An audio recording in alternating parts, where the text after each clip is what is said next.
primary science, space, the final frontier.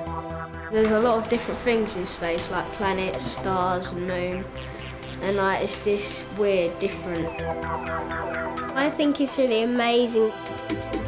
I might be able to find a new planet. And as Ponsbourne St Mary's Primary School hurtles through the ether, class teacher Adrienne Bullen is facing the challenge of teaching the Earth in space. We have the Earth, the Moon and the Sun. Adrienne will be enhancing the children's learning with a trip to a local observatory and planetarium.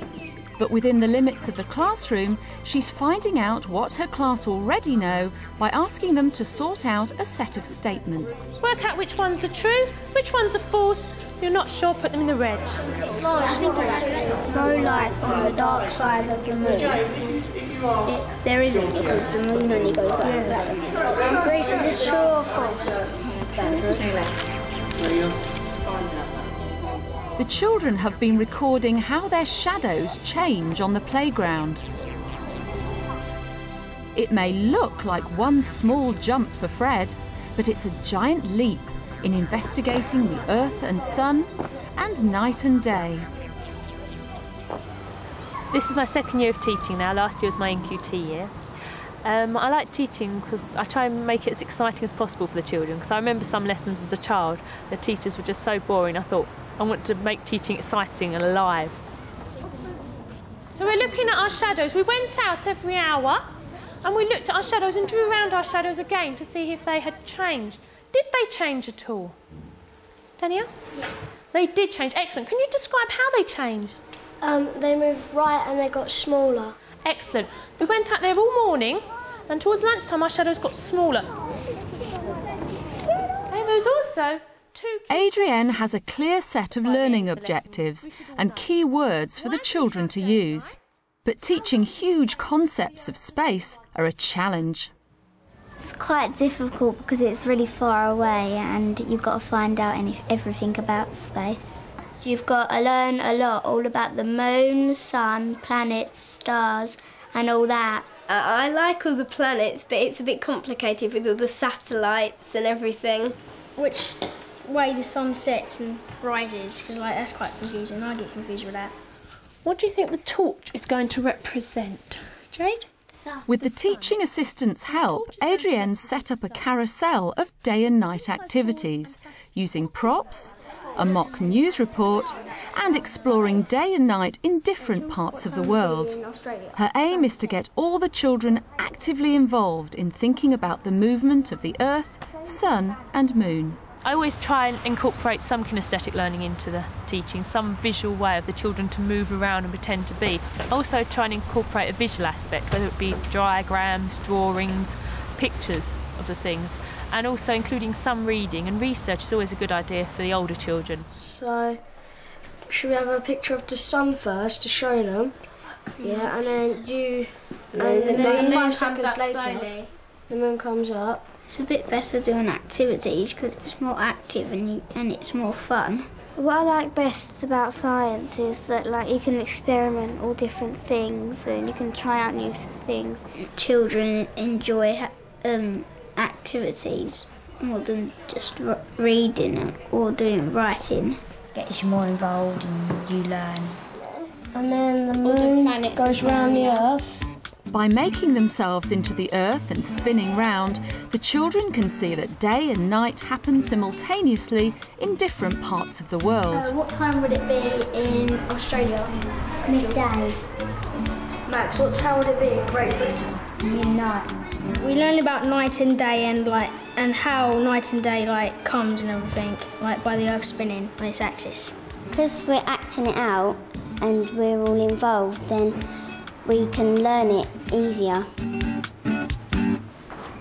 Another group is creating a drama to explore hypothetical questions.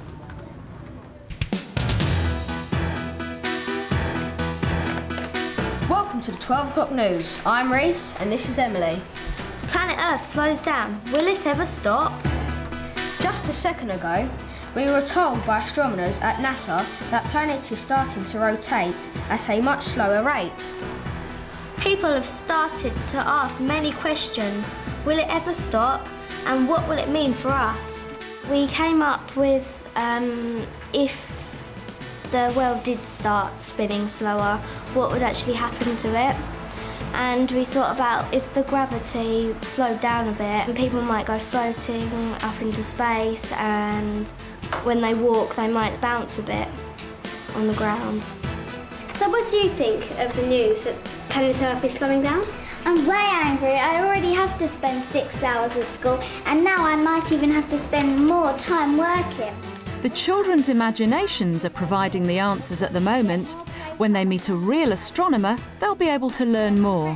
When you see them enjoying an activity, you know where to base your next lesson on, really. Some things don't work so much with the children. Then you learn from that and don't try those activities again. It was fun because we were doing like, an activity like funny and having fun, but we were like learning about space and how the Earth might be slower at the same time.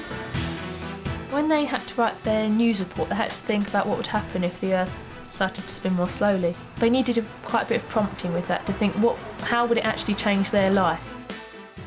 Then I want you to think about how are you going to explain this to the rest of the class. You've got your diagrams to help you.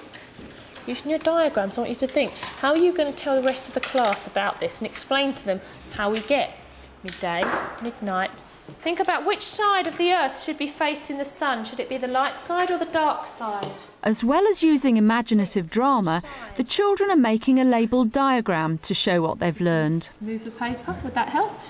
The light from the sun is still just reaching this part of the Earth. It is sunset. What we're going to do now is to check back at what we were supposed to learn this lesson and see if we have. Okay, so we're going back to our original learning objectives and our key questions. Okay, to start with our key questions. Why do we have night and day? Who can answer that? Because the Earth spins on its axis, and when it moves around, the sun shines on different places, and so like the Earth doesn't all get the sun at once. Excellent. So it's all to do with the Earth's spin, and if it's facing the sun or is away from the sun, that's how we get night and day. Okay, so who's looking forward to the trip to the planetarium? Yay! Some of the questions we've thought of today about the eclipses are something we could ask the astronomers when we visit next week. Okay? At the end of the school day, Adrienne meets up with head teacher Tracy Gaeteri. So how do you think it went today? I think it went quite well. The children all understood the learning objectives, and by the end they could tell me why we have night and day and how long it takes the Earth to spin on the axis. We started looking a bit about eclipses as well, but hopefully we'll look in more detail at the planetarium next week. So do you think this was quite useful to start off with using these? Yeah, definitely. It gave me an idea of what the children knew already, although they mostly did it in pairs. Some of them I saw looking over each other and wondering what the right answer was. But I'm really surprised you didn't get a lot more unsures. The children confidently went for false or true, didn't they? Yeah. Whether they actually were right or wrong. I think space is quite a hard topic for the children to grasp, because even scientists find it confusing. Well, even adults. Adults as well. Exactly. So it's hard to portray it across to the children. Because there's so many questions unanswered, and children like to have their questions answered, don't they? So they expect us to be the sort of the font of all knowledge, and there's so many things that we still don't know. A lot of the science topics that we do at school is obviously very hands-on, very practical. We go out to the woodlands, we grow plants. But it's very different, this topic. So have you found the children are still motivated, still willing and interested to learn? Yeah, definitely. Children are still very motivated, even though, like you say, it's not so much a practical topic. I think it's because there's a lot unknown about space and the planets. It's a bit of a mystery to them. So even though they find it hard, it's still very exciting to learn about. Well, also it leaves the boundaries open again for them to research things of their own interest, follow their own interests, isn't it? Which we try to promote. So you and the children looking forward to going to the planetarium then? Yes, definitely. I think they're looking forward to seeing what's in the sky and looking at the planets.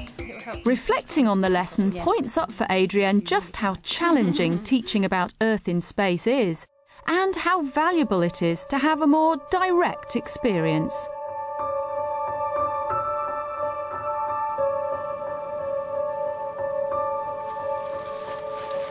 On a nighttime visit to this observatory, the children meet astronomer Bob Forrest. What are you looking forward to seeing here then? My name's Bob and I work at the observatory here, and we're going to look through the telescopes and see what we can see tonight. It's ginormous. I don't know. And what's yours? Just really cool. How far can the telescope go?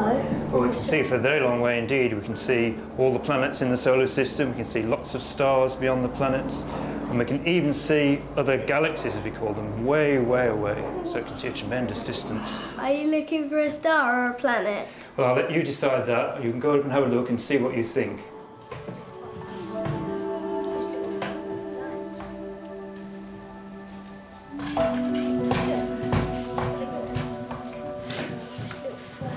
What can you see, Alex? I can see like little dot. Yeah, I can see two. And you're all correct then, because it is in fact it's a pair of stars, and if you look carefully you'll be able to see that there are different brightnesses, one's brighter than the other. And also they are slightly different colours, one is blue and the other one is sort of yellow. That is actually because the stars are at different temperatures, and some stars are like the sun, the yellow star is like the sun, the blue one is actually hotter than the sun. This is the perfect opportunity for the children to put their classroom learning into context and tap into the knowledge of an expert like Bob. If the Earth slowed down, would there be longer nights and days? Yes, that's absolutely what will happen, yeah. As the Earth slows down, then each day will get slightly longer. And in fact, the Earth is slowing down. It's a very tiny amount, so you'd never notice it, but it is slowing down a little bit every day. So every day and every night is very slightly longer than the one before. Does space ever end? No, it just goes on and on and on and on. It's huge, absolutely huge, much bigger than any of us can imagine. It's not just the children who are fired up by the visit. Their parents have caught the space bug too. Well, I think it's a very good idea to bring them out to something like this, and I think all children should have the opportunity to do so. It was better than I thought because I didn't know about the blue stars and yellow stars. When he said that, I was quite surprised. To see, you know, the different planets, the stars, it's a great opportunity for them. It opens their horizons to what they're learning, and to come here to a place like this, it's a great opportunity. I think it would be quite cool to do what like Bob's job is, because like if there was a meteor coming down to hit Earth, you'll be the first one to know about it. In 15 years, we could all have found a galaxy and we could be living on another planet or something. Something like this could have an impact on their future career, you know, if not a one-off chance to see what it's like to be in something like this. I wish I had the chance when I was young. It would have changed my whole career, possibly. In the second programme in this unit on the Earth in Space, we'll see the class visit the Science Learning Centre east of England at the University of Hertfordshire, where the children get hands-on with telescopes, solar scopes and a planetarium. Whoa!